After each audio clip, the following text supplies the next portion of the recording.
We have a manager that can admit when he makes mistakes. A manager that holds himself accountable. We're not used to this. We're not used to this. Over the last few years, we had a manager that would come out after a very heavy loss and blame anyone or anything apart from himself. So this is a pleasant change. It is a pleasant change. Now, is it good that Lopetegui is making these mistakes in the first place? No, it isn't. But he's come out and said that he made mistakes against Chelsea. We all knew he did, but it's good that he recognises that, because I see that as a positive. I definitely do.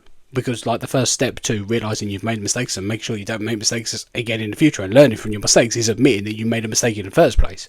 And there's many people in this world who never admit that they make a mistake, and they tend to be the people that never learn from their mistakes. So this is definitely a positive. Now, hopefully he does learn from these mistakes, and hopefully he doesn't make many new mistakes. And if he continues to learn from the mistakes he does make, and he doesn't make any new mistakes, or not a huge amount of new mistakes, then the performances on the pitch hopefully will improve, and then the results will come along with it. Now, are they going to start improving from tomorrow when we go to Anfield to play Liverpool? I do not know. I hope so.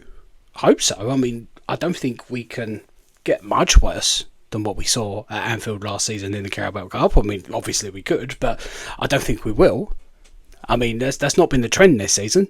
Last season, went to Selhurst Park, conceded 5. This season, we went there, we won 2-0. Last season, we went to Craven Cottage, we conceded 5. This year, we didn't. We drew 1-1. Last season, we went to Anfield, conceded 5. This year, you never know. You never know. Now, Liverpool are going to make some changes. Now, I know what you're thinking, right? They made changes last year, but then we made a whole load of changes as well, which made absolutely no sense. Now, I don't think Lopetegui is going to make that same mistake tomorrow. I do expect there to be changes, but we do need to see changes in the squad, right? We need to make some changes. We need to bring in some new players. Todibo, love to see him start again. Andy Irving, maybe. I think he looked decent when he came on against Chelsea.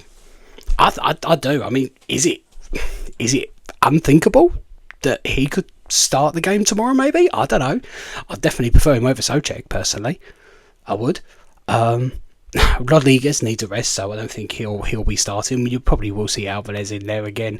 Paquetá, do we drop him? Do we try Kudus in the 10? Do we try Kudus in the 10 and have Somerville on the left, Bowen on the right, and then Fuller up top? I mean, he should be back available, so I think that would be a good move. We need to go strong, but we need to make changes. So that would be nice to see if we can do that. So, yeah. I wonder what mistakes he realised he made against Chelsea. I mean, there was a long line of them. We know that he owned up to Rodriguez being a mistake, or well, not him being a mistake, but him starting Rodriguez being a mistake. Hence why he made that change in the first half to bring on Souček. Now I reckon it was a mistake bringing on Souček to replace him, but I don't think he did a terrible job when he came on. Probably a mistake taking off Somerville. Hopefully that's a mistake he recognised. Mistake going with a back three with wing backs. That didn't work at all because we were completely overrun in the midfield. So hopefully that's a mistake he's learned from. We won't be seeing that again, or at least not with that lineup. That lineup didn't suit it whatsoever. And if we are going to play 3 centre-backs, maybe play 3 centre-backs instead of putting Alvarez in there, because we really missed him in the midfield against Chelsea. So hopefully that's a mistake he's learned. But I don't know what mistake he's learned. But as I say, I do think it's a positive that he has owned up and admitted that he has made mistakes. Now, obviously after the game against Liverpool on Wednesday, we got Brentford at the weekend. I wonder if he's going to use tomorrow's game as kind of like a tester to see what lineup he may go with in that game, or if he is going to just use this game to give some players a bit of a run out. I mean, you know that Fabianski's going to start in goal. He did confirm that today, but I think we all expected that. The defence is going to be interesting. Is Sofel going to start? Is Creswell going to start? Don't know.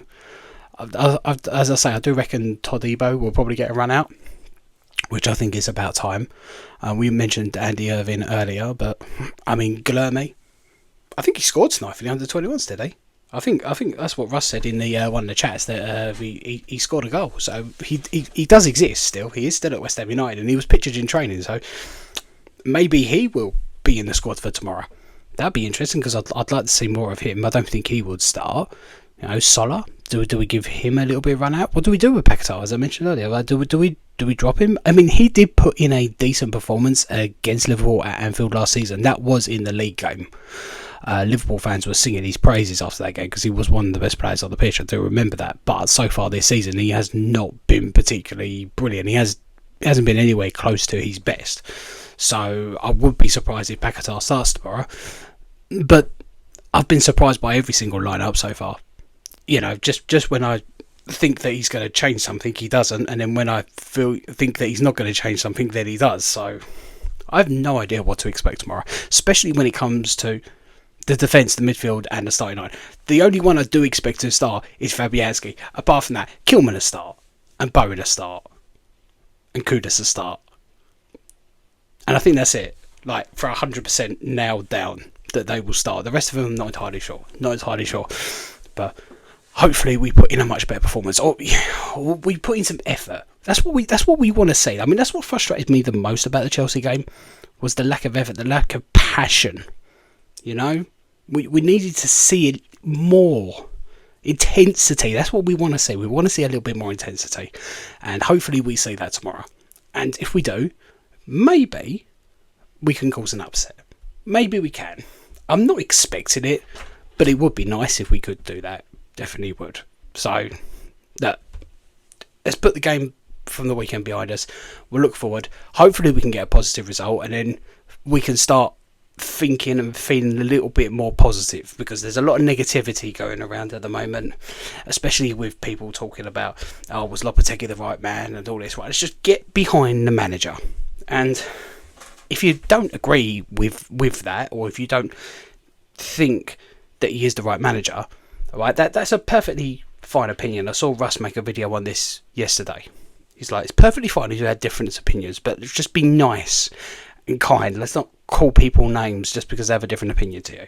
Alright, so I'm fully behind that statement, 100%. Right, I feel like we need to be giving Lopetegui a little bit more time. If you don't agree with that, that's fine. But I think that's the right way to go, and hopefully he proves us right that if he is given a bit of time, he will get things right, and hopefully he'll start getting things right tomorrow night against Liverpool. Maybe he won't, but I hope he does. Anyway, that's it from me today. Thank you very much for watching over here on the West Ham Network Extra.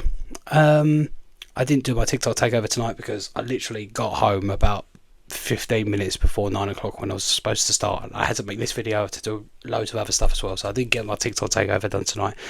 But yeah, it's been a busy week. Anyway, thank you very much for watching. I hope you've enjoyed the video. Do not forget to hit that like and subscribe button, and come on, you Irons.